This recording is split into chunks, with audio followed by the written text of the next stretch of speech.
श्री सुखदेव जी कहते हैं, हे परीक्षित, जिन भगवान को अपने भक्त प्रिय हैं और राजा सत्यव्रत के हित को करना चाहते थे और जो प्रलय होने पर भी उस अपार जलराशि की क्रीड़ा करने के लिए मत्स्य रूप धारण किए थे, वह इधर राजा सत्यव्रत से बोले, राजन सत्यव्रत, आज से 7वें दिन ये तीनों लोग प्रलय सागर में डूब जाएंगे। जब प्रलय के जल में यह त्रिलोकी डूबने लगेगी तब मेरी भेजी हुई नौका तुम्हारे पास आवेगी। उस समय तुम सब औषधियों और छोटे बड़े सब बीजों को लेकर सप्त ऋषियों के साथ सबसे सम्मानित होकर उस बड़ी भारी नौका में बैठकर प्रकाश रहित महासागर में सप्त ऋषियों के ही प्रकाश में जब प्रलय वायु का झोंकों से वो नौका डगमगाने लगेगी तब वहाँ प्रकट हुई मेरी सींग से बासुकी नाग को लपेटकर तुम उस नौका को बांध लेना। हे राजन, जब तक ब्रह्मा जी की रात रहेगी तब तक सप्तऋषियों सहित तुम्हें मैं उस प्रलय सागर में खींचता हुआ घुमाता रहूँगा। उस समय मैं अपना असली रूप तुम्हें दिखाकर तुम्हारे प्रश्न करने पर तुम्हें उत्तर दूंगा। ऐसा कहकर वे मत्स्य भगवान वहाँ से अंतर ध्यान हो गए।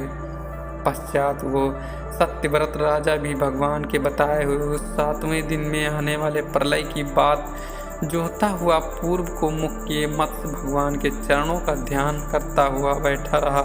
तदनंतर प्रलय के बड़े बड़े मेघों के वेग से अपनी मर्यादा को छोड़ने वाला समुद्र सब ओर से पृथ्वी को डुबाता हुआ बढ़ा। उसी समय राजा ने अपने समीप आई हुई एक विशाल नौका देखी, जिसे देखते ही उसी भगवान का कहा हुआ वचन याद आ गया और वह तुरंत औषधि और बीजों को लेकर सप्तऋषियों के साथ उस नौका पर सवार हो गया। सप्तऋषियों ने राजा सत्यव्रत से कहा, हे राजन, तुम श्री भगवान का ध्यान करो, वही हम सबों का संकट से बचाकर सुखी करेंगे। ये सुन राजा सत्यव्रत ने भगवान का ध्यान किया। ध्यान करते ही सुवर्ण के समान वर्ण वाले मत्स्य भगवान उस महाजल राशि में प्रकट हुए। तब राजा सत्यव्रत ने बासुकी नाग को मत्स्य भगवान की सींग में लपेटकर उस नौका को बांध दिया और स्वयं भगवान की स्तुति करने लगे। सत्यव्रत ने कहा, हे भगवान, अविद्या की चादर से जिसका आत्मज्ञान ढक गया है, ऐसे अविद्या ग्रसित पुरुष जिन्हें संसार में ढूंढते हैं, जिसका भरोसा करते हैं और जिनके सहारे वे सुख लाभ करते हैं, वे जगत के गुरु मुक्तिदाता आप ही मेरे गुरु होकर मेरे हृदय की गांठ खोलें। हे प्रभु, कर्मों के बंधनों से बंधा हुआ यह अज्ञानी जीव सुख की लालसा से दुख देने वाले कर्म करता है, फिर भी वह जिन प्रभु की सेवा से अपनी बुरी बुद्धि का नाश करता है, वह भगवान हमारे हृदय की गांठ को तोड़ें। हे नाथ, जैसे सोना व चांदी आग में तपाने से अपने मैल को त्याग कर अपने असली निर्मल स्वरूप में आ जाते हैं, वैसे ही मुक्ति के चाहने वाले पुरुष जिसकी सेवा में अपने अज्ञान तम को त्याग कर निज स्वरूप को पा लेते हैं, वे अविनाशी ईश्वर को गुरुओं के भी गुरु हैं, हमारे भी गुरु हों। हे परमात्मन, हम आपकी शरण हैं।